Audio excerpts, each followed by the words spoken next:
औज़ुबिल्लाहिस्समीउल अलीम मिनश्शैतानिर्रजीम बिस्मिल्लाहिर्रहमानिर्रहीम। सही बात चल रही थी appealable and non appealable orders की। जहन में रखिएगा कि ऑर्डर और डिग्री दो अलग-अलग चीज़ें हैं। अब ऑर्डर और डिग्री के हवाले से हमें code of civil procedure 1908 section 2 की तरफ जाना पड़ता है, जिसमें ऑर्डर और डिग्री की डेफिनेशंस दी गई हैं। तो चूंकि हम यहाँ पे तो साहिब बात कर रहे हैं ऑर्डर की। Order mean the final expression of any decision of a civil court which is not a decree. ये ऑर्डर डिफाइन कर दिया गया section 2 code of civil procedure 1908 में। अब बात तो है कि ऑर्डर्स के खिलाफ अपील किस अदालत में होगी। अब डिग्री और ऑर्डर की तारीफ के ज़मन में हमने इसको देखना है। अब बात इस तरह से है कि डिग्री को अगर हम देखें तो section 2 code of civil procedure 1908 डिग्री को इस तरह डिफाइन करता है। Decree means formal expression of an adjudication which so far as regards the court expressing it conclusively determines the rights of the parties with regard to all or any of the matter in controversy in the suit। Final decision है।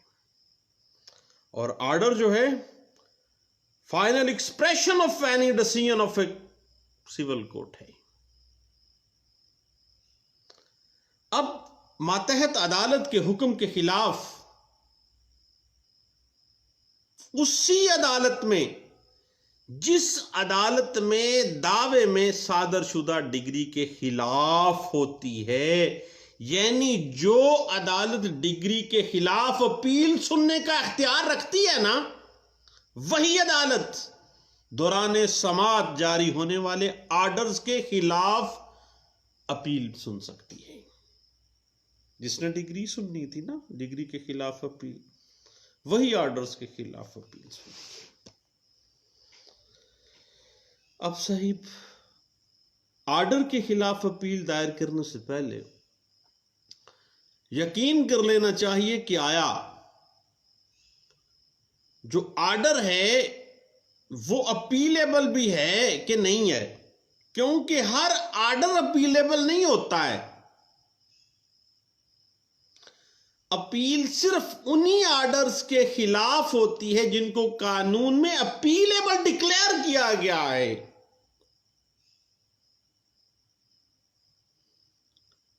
अब साहिब एक थोड़ी सी complication है यहां पे। क्या ये बात ज़ाब्ता दीवानी 1908 अंडर सेक्शन 2 डिग्री की डेफिनेशन के अंदर ये बात आती है, या सेक्शन 2 सब सेक्शन 14 के अंदर जब ऑर्डर की डेफिनेशन दी गई है उसमें ये बात आती है?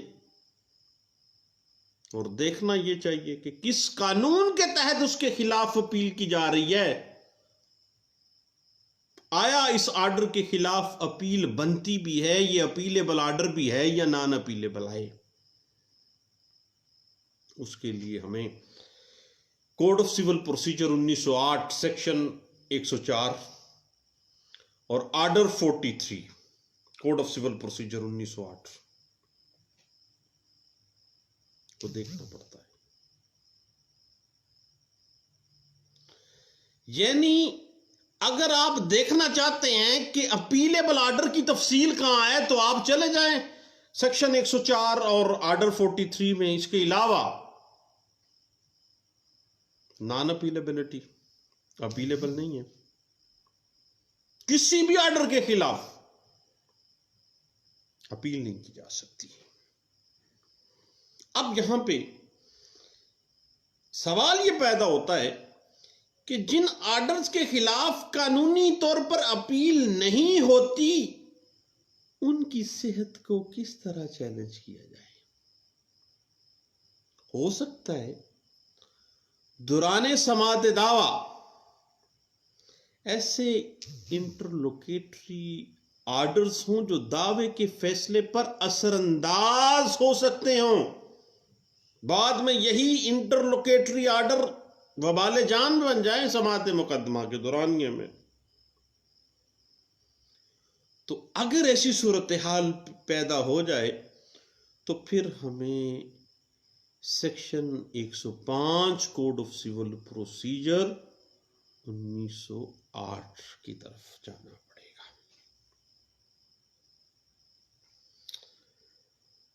अब साहिब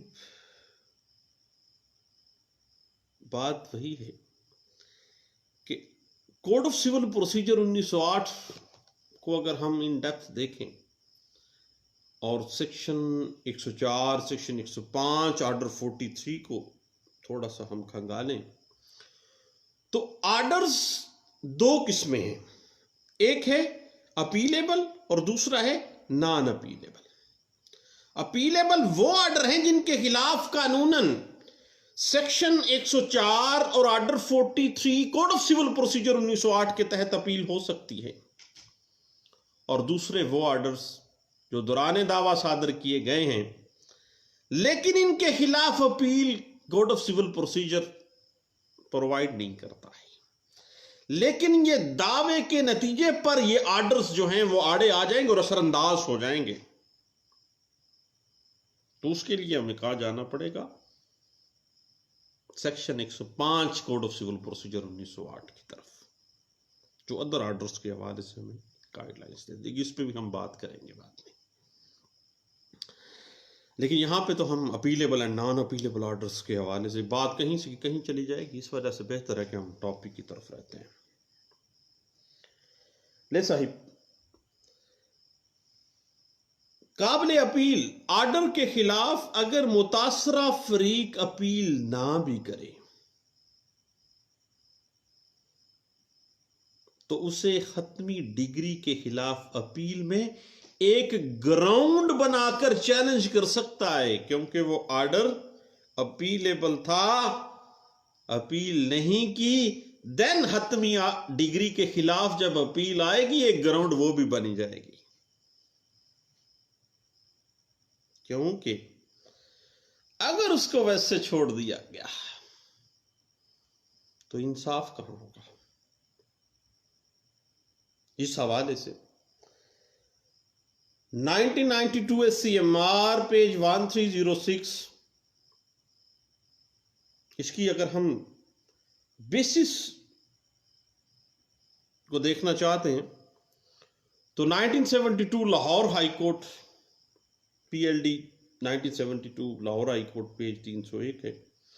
उसके बाद CLC की एक लैंडमार्क जजमेंट है 1991 CLC पेज 553, उसमें इस बात को खुल के बयान किया कि बड़े अच्छे अंदाज से कि भाई अगर अपीलेबल ऑर्डर था, अब अपील नहीं की है उस ऑर्डर के खिलाफ, जब हतमी डिग्री के खिलाफ अपील जाएगी देन आप एक ग्राउंड के तौर पे उस अपीलेबल ऑर्डर के उसको भी एक ग्राउंड बना लें, उसको चैलेंज कर लें ग्राउंड बना के हतमी अपील में।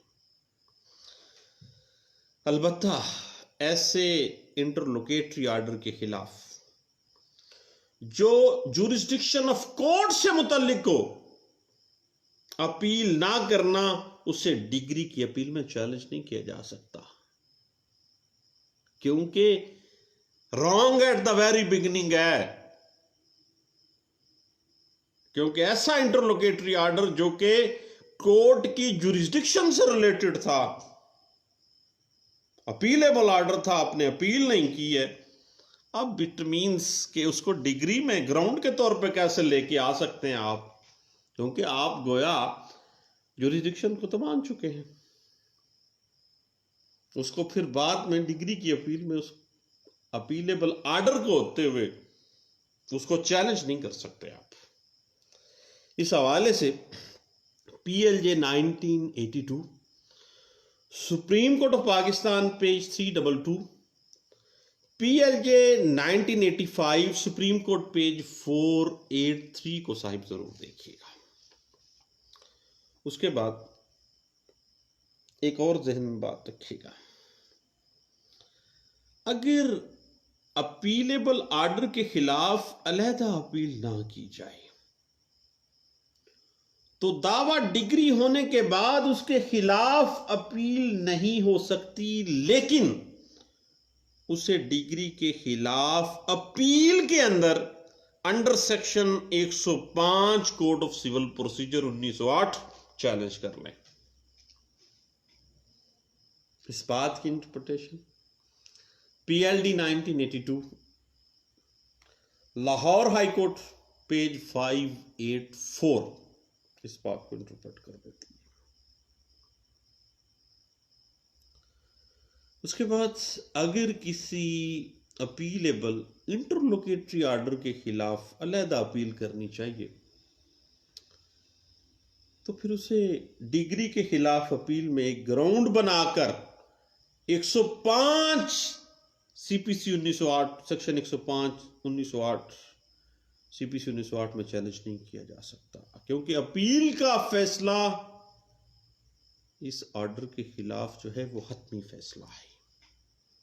इस हवाले से 1994 एससीएमआर पेज 351 जो है वो हमें इस बात को कर देता है। बावजूद इस बात के कि अपीलेबल ऑर्डर के खिलाफ अपील नहीं की गई, देन उसको डिग्री के खिलाफ अपील में अंडर सेक्शन 105 अदर ऑर्डर्स की बात में भी चैलेंज किया जा सकता है। इस हवाले से सुप्रीम कोर्ट ऑफ पाकिस्तान ने लैंडमार्क जजमेंट्स भी पास की और पीएलजे 1985 सुप्रीम कोर्ट पेज 483 2008 एससीएमआर पेज 269 जो है वो इस हवाले से हमें गाइडलाइन से देती है। अब सही बड़ी मैन्यूट सी बात है, जहन में रखिएगा कि अपीलेबल या नॉन अपीलेबल ऑर्डर्स, फर्क यह है कि अपीलेबल ऑर्डर्स के खिलाफ फौरी तौर पर अलहदा अपील हो सकती है, दावा भी जेर समाअत है,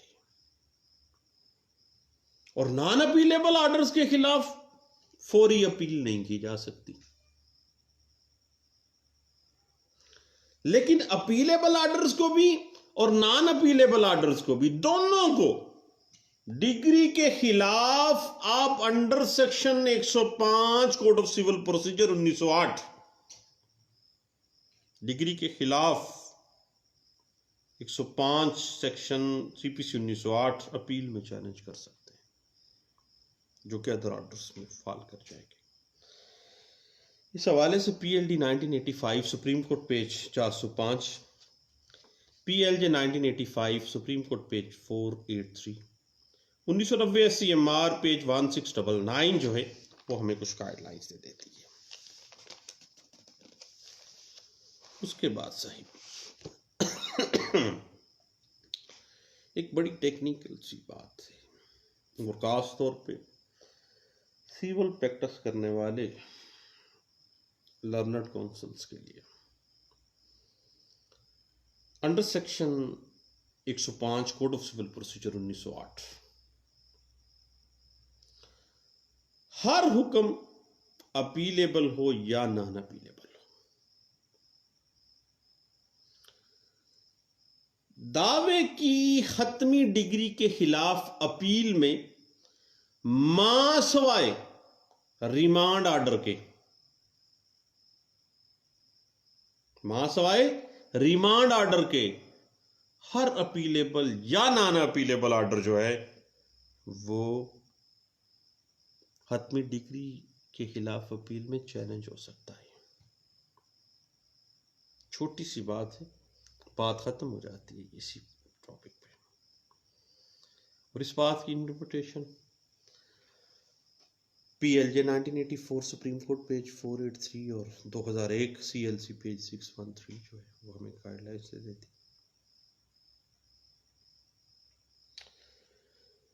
अब साहिब सिर्फ उन नॉन अपीलेबल ऑर्डर्स को ही हतमी डिग्री में चैलेंज किया जा सकता है जो दावे के फैसले पर असरअंदाज हुए हों और जिनकी वजह से, जिन नॉन अपीलेबल ऑर्डर्स की वजह से वो जो हतमी फैसला हुआ है ना, जिसके खिलाफ आप अपील में आ रहे हैं, फाइनल अपील में, वो फैसला गैर मुनसफाना हुआ है, इंसाफ का जनाजा निकला है आपके पॉइंट ऑफ व्यू से, फिर आप ऐसे नॉन अपीलेबल ऑर्डर्स को भी हतमी डिग्री में चैलेंज कर सकते हैं, क्योंकि ये आपके फाइनल जजमेंट के ऊपर, फाइनल डिग्री के ऊपर, जिसके खिलाफ आप फाइनल अपील में आए, उस पर असरअंदाज हुआ है। इस हवाले से जो बुनियादी डिस्कशन हमें मिलती है वो all India reporter 1925 Allahabad high Court page 610 से, और PLD 1964 Karachi high Court page 61 है। ये सेटल्ड प्रिंसिपल के तौर पे इसको डिस्कस किया गया, और अभी रवां सालों में भी हम यही देख रहे हैं। और 2002 ILR पेज 2589 भी इस हवाले से हमें कुछ गाइडलाइन से देती है। अब साहिब section 105 code of civil procedure 1908 के अंदर इस बात की वजाहत भी कर दी गई है कि मां सवाए उन ऑर्डर्स के जिनके खिलाफ अपील का हक खसूसी तौर पर दिया गया हो, किसी दीगर ऑर्डर के खिलाफ अपील नहीं होगी, ख्वाह वो ऑर्डर ओरिजिनल ज्यूरिसडिक्शन में हो या एपेलेट ज्यूरिसडिक्शन में हो।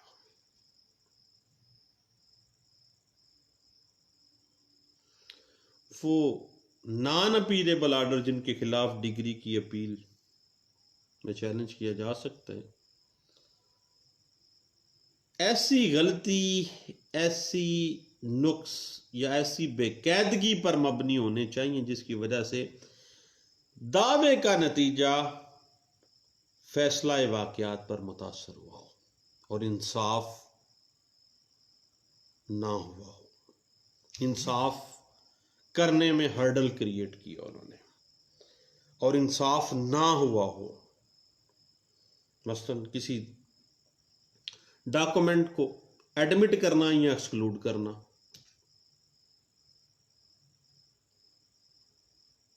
मसलन अमेंडमेंट ऑफ प्लीडिंग को मंजूर या ना मंजूर करने का ऑर्डर, किसी पार्टी पर फ्रेमिंग ऑफ इश्यूज में गलत तौर पर अगर बर्डन ऑफ प्रूफ शिफ्ट कर दिया या बर्डन ऑफ प्रूफ किसी गलत पार्टी पर उसने डाल दिया है,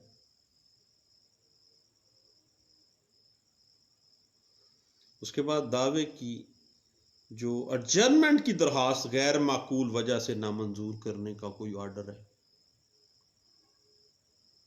क्योंकि ये ऐसी गलतियां हैं या ऐसे नक्स हैं या ऐसी बेकायदगियां हैं जिनकी वजह से जो फाइनल फैसला आया है, फाइनल डिग्री आई है, वो मुतासर हो गई है वो नॉन अपीलेबल। तो फिर अपीलेबल, जब फाइनल अपील होगी उसमें चूंकि ये असरअंदाज हुए हैं, इस वजह से ये उसमें आ जाएंगे, क्योंकि फाइनल फैसला के ऊपर असरअंदाज हुए हैं। और बाज़ औक़ात ऐसे ऑर्डर्स जो ऐसी गलती या ऐसे नक्स या ऐसी बेकायदगी पर होते हैं जो कि किसी फैसले पर असरअंदाज नहीं होते हैं। मसलन दावे की मसलन यकतरफा डिग्री मनसूख करने का कोई ऑर्डर है, फैसले पर असरअंदाज नहीं होता है। अदम पैरवी दाखिल करने की मनसूखी का हुक्म,